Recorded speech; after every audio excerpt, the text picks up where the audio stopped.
structure lets you know when something is coming or when some isn't coming, what's possible, what isn't, what's okay, what isn't. It gives you very, very clear guidelines in which you then can act freely. It takes so much of your, of your mind if you don't have to think about when to wake up or when to do this, if you're going to be functioning well, and all these things, which of course routines are meant to do for you, right? They just take out all this extra thinking and planning and scheming. You can just rely on certain things happening at a certain time or in a certain way.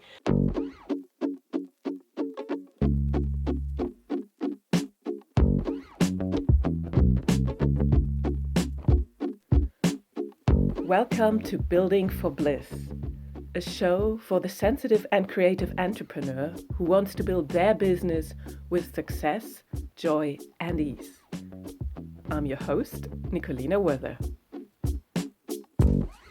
Hello, how are you? Now, it's been a long break, but that's because I was pretty much traveling for 3 weeks and had also personal family commitments and things happening, and now I'm back. And today it's just going to be me. And I'm still considering if I continue with the fortnightly interviews. I think so. But right now I'm just exploring different things, which also ties a little bit into what I want to talk about today. Or rather, I'm using this moment a little bit on to reflect on, what has happened since I started this podcast in particular, but also then, using the learnings for just broader learnings about life and business. Because if you follow me, especially on social media, maybe you have noticed I've started to explore to focus even more on the healing side of things and maybe a little bit less on the business building side of things. I really, really like both. So I'm not yet entirely decided if this is going to be permanent.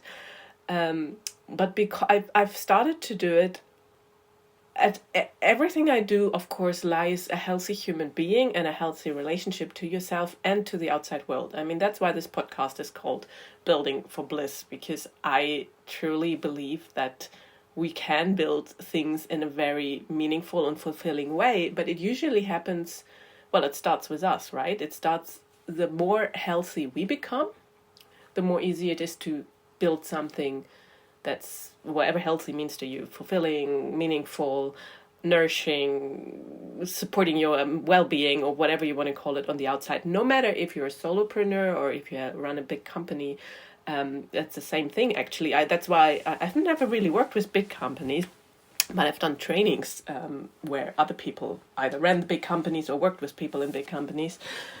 I was thinking of potentially pursuing it further, because it's the same principle applies. Of course, the more, in that case, I usually would speak of systems, like the more healthy the system is, and that means the more healthy the people in the system are. In that case, the system is the organization. The more generally, of course, it shows by having a healthy company. Healthy, for example, that it, in terms of profit, but also, for example, holistically healthy, sustainable, ethically, with employees that are well and all these things. Often, of course, when we talk about larger companies, then we talk, usually it starts with leadership. That's where leadership becomes really important, even though, of course, these days there's also the whole interesting shifts happening around more self-leadership, smaller units that are self-organized and all these wonderful things. That's where it gets really complicated, or rather the question is, what is the purpose of this podcast? And I was very tempted to just talk about that because, as maybe you also know, I find it sometimes really difficult to put a finger on what exactly it is that I do, because the way I've been trained, or what I learned over the years, it could be so easily applied to everything. That's why I sometimes say that with my work, I could work on organizational change as much as I can do personal, call it trauma healing, or like really deep shifts, because they are so much linked, at least the way I see it. That's what I was just trying to explain. Like, for me, it depends so much on how you are, again, like how you relate to yourself, how you relate to the world, that it just shows through in your work and in the systems you're part of. And that's why, I don't know, if you're running your own business or have projects going on, you know that especially in the online world, we're always like required to be super niched. And I get it from a marketing point of view. It's just that I find the reality looks a bit like what I just tried to explain, that at least, for example, with my work, and I know for many other people it's the same case, that it can be quite difficult to niche yourself, because we're talking about, things that, like, for example, your relationship with yourself, or your sense of self, your relationship to others, that affects every single thing in your life and in your work. That's why, personally, I'm sometimes wondering, like, how do we do this whole niching thing? Do we really need to do it? But yeah, I get, like I said, from a marketing point of view, why. And I'm not saying you can't, specializing isn't, like, if you're a consultant or something, it doesn't make sense. It does make sense. Also, like, again, the way I've learned, for example, organizational change, or certain things around business, a lot of these people often had a background in, I'm thinking of some people I know that either they've been therapists, or, well, at least coaches, or they often have that background. That's why they approach building holistic businesses in the way I've just described. And again, like, because it's something I find absolutely fascinating and I'm always learning more about, I'm sure I will talk about it here and there. And that's why I found it interesting that for now, for example, we had everything from solopreneurs to, like, bigger companies. And if I can, I will continue doing that, because, again, I think you can take all these examples, and I don't know if you listened to the previous episodes, but, like, please do so if you haven't, to see how, again, the same principles work, no matter if we're talking a small company or a bigger company. And just to clarify, so when I talk about a healthy system, or being healthy as an individual, I really mean that you know to assert yourself, for example, in a healthy way, like in that you can express your desires, your needs, your wants, communicate them in a way so they resonate with another party or parties, and you can find either they get fulfilled or you find an agreement that works for all sides, or whatever it is. It means that you know how to take care of yourself while contributing and performing at a high standard, or at your highest possible standard, without compromising your health too much. I mean, bits can happen, but generally, of course, work is not meant to just tire you out and make your health worse, even if that's exactly the point. Very often that's the case. Ideally, in an ideal world, that wouldn't be the case in most cases. It means, like, just feeling, also emotionally, mentally feeling well, feeling like, again, like you contribute, like you use your own natural skills, you bring in your own ideas and your own contributions, and again, it resonates, and there's support, like, I don't think I have to explain to you, but it really is this giving and taking of, what you can contribute, and then what your business or your company or something gives back to you. And in a way, personally, I don't even mind if someone is employed or self-employed.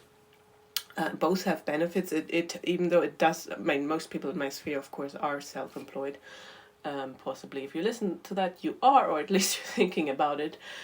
And I was thinking, I almost gave a presentation once about why I think self-employment is actually really beneficial to our well-being, which I didn't really sell very well, I think, because it's not a thought that's very common, because often, of course, we hear about, how stressful it can be, and that's true, absolutely.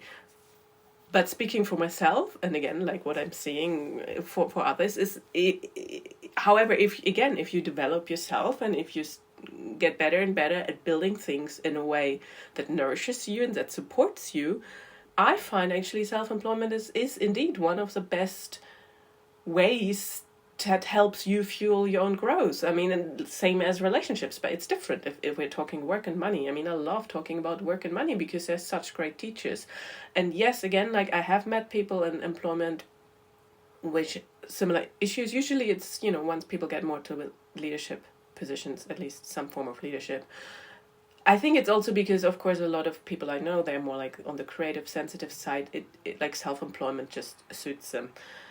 But what I'm trying to say with that is that, knowing what you want, being focused on the things that you want to make happen. Again, I already said about asserting yourself, working in a way that does not take too much from your well-being, that in an ideal world contributes to your well-being.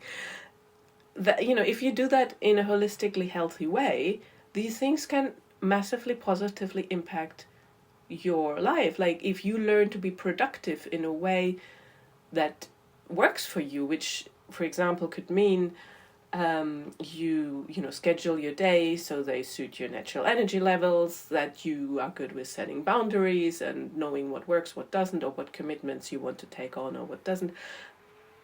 That of course is super helpful. And especially, I mean, why I'm, for example, a big fan of self-employment is that having your own structure, but even more importantly, this idea of being self-motivated. I've been once told it's a personality thing or a cultural thing. Some people are like that and some aren't. But I think it's a skill you learn. I certainly learned that through being self-employed, that I had to motivate myself.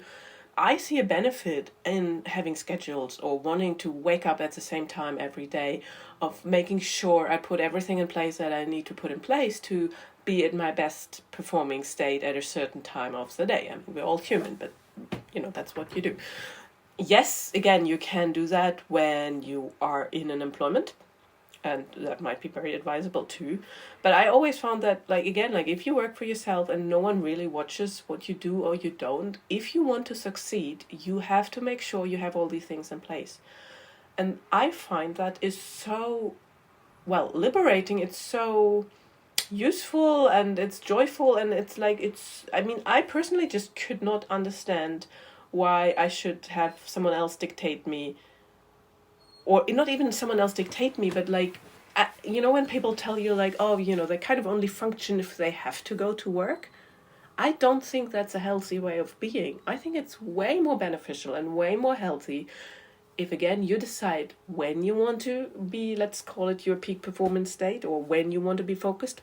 But if also you know that you rely on yourself, that you literally, yes, you are your own boss, so you have to show up for yourself, because that's really what it comes back down to, isn't it?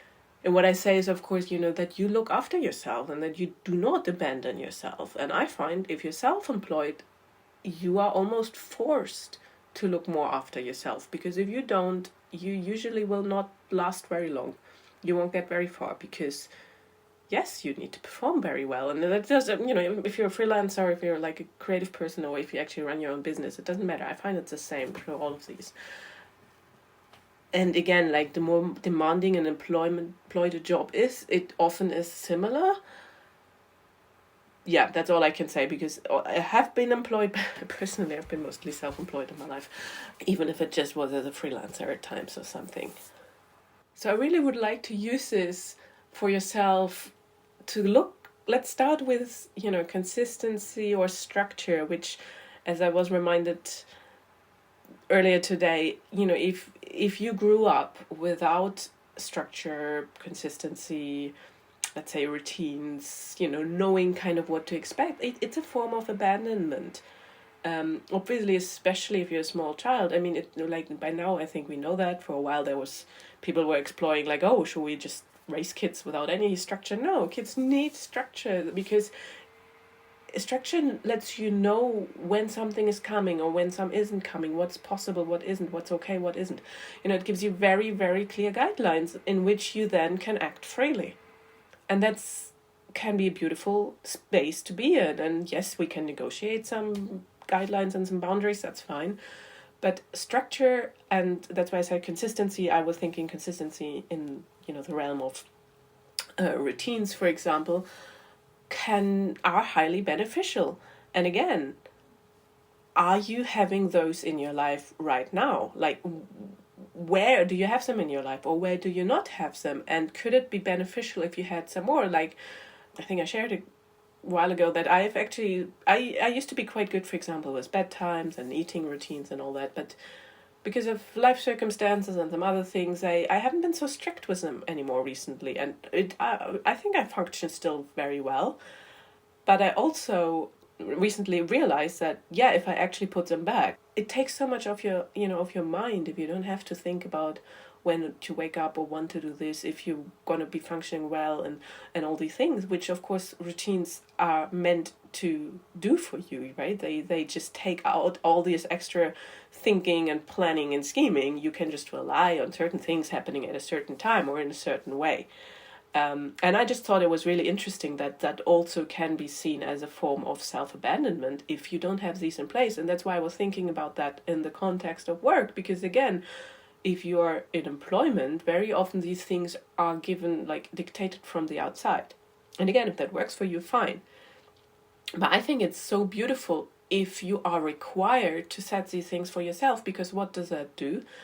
It forces you to think about what works for you or what doesn't, which of course is key to, have a good relationship with yourself, like knowing what works for you, knowing what doesn't work for you. I mean, again, like most people, I think, do not suffer from any severe stress from work because they never listen to themselves. Like, if that's you, then let me know, because then maybe I can tailor some more things to that. So most people I know, they have a certain level of awareness around themselves, and they possibly want to know more, and what works for them or what doesn't, but they're not kind of starting from zero. And the people that are often complain about too much stress or burnout, especially if they're self-employed, are people who kind of never check in with themselves. And then, of course, it's not surprising that, you have a tough time, because that means you never will actually know what's going on for you. And again, that's why I'm just advocating, like, I love self-employment, because of the ability that you really are forced to see what works for you and then make changes accordingly. And maybe you've listened to some of my free productivity boost classes that I've run for almost a year on Society X. I ended up talking about that almost every week. I was thinking, I'll give more structure, but it became very much all of a focus on you, listen to yourself, do what works for you, because I strongly believe that's the best way of being, productive, is if we arrange things so they work for us, that our energy is good, our engagement is good, by then our motivation also is good, and it's just, way more easy to enjoy what you do, and, to be magnetic. By then that might help you with marketing and sales, and, that's of course how all these things work together. And that's why we so often in coaching, at least, we talk about peak performance. It's not just to be, an over performer and just strive and whatnot, beat the competition. No, it's because if you do it holistically, everything gets better in your life. You will be better at work, but you will also see more benefit, of course, in your other areas of life. Because of course you cannot just be great at work and then not, consider your home life or your health or something. And again, that's why I personally think being self-employed is the greatest tool to do all of that. Let me know if that resonates with you. I would really like to know. So like I said, I know some people in my audience, but especially maybe you're new to my podcast or something. I would love to hear where you're at, what's going on for you, if you're working for yourself or if you're not, or if you're thinking about it, what stresses you or what doesn't stress you. Just give me an idea what you think maybe would support you best, and then I can tailor future content more to that. I think I'll leave it here for today. So what I would suggest, if you want to take something away, just have a look at your own routines and at your own structures and ask yourself if there is something that would support you better by taking your own needs and desires into consideration more. It could be really starting, with energy levels, which I find is always a great place to start. You could be like looking if something would feel more easy, free, light, and joyful if you would change something, for example, a routine, like maybe moving something to a different time of the day or around a different meal time or something. But especially, like, what is there something where you feel like you kind of know it's gonna happen, you're gonna have lunch, but because it doesn't happen at the same time, there's a slight feeling of, when gonna have lunch. Because I just use this as an example. You could try this with, when you finish work or when you get off social, or but like for me, meal times are always very important. And if you know exactly when they are, that could potentially be, I would say it's possibly gonna give you some ease. I would just encourage you to try it out. Like, if you give yourself set meal times, for example, or a set time when you finish work, how does that feel? Just notice in your body how that feels. Does it stress you, or does it give you a sense of, now I can relax because I know exactly when this is going to happen, and I know exactly how much time I'm going to have. And yes, sometimes maybe there was a bit of work you still had to do and your mealtime is shortened, but does it actually have to be? I mean, the idea is, of course, it like you give yourself an hour and you take that hour and you do not work during that hour. And as with all the things that I share, always, have a look what they feel like in your body, because that's how you get the clues what works or what doesn't. Is it an open feeling? Do you feel like you can relax and breathe, or does it close you down and give you more tightness? So just play maybe with that until the next episode. Like, where in structure, routines, consistency, what can you put in place that gives you a bit more of that open, free flow feeling? And like I said, I would love to know how you're getting on. You can send me an email to info@nicolinawerther.com, or find me on social, tag me, whatever you want. I'm sure I'll see it if you use my @Nicolina Werther. Until next time, bye.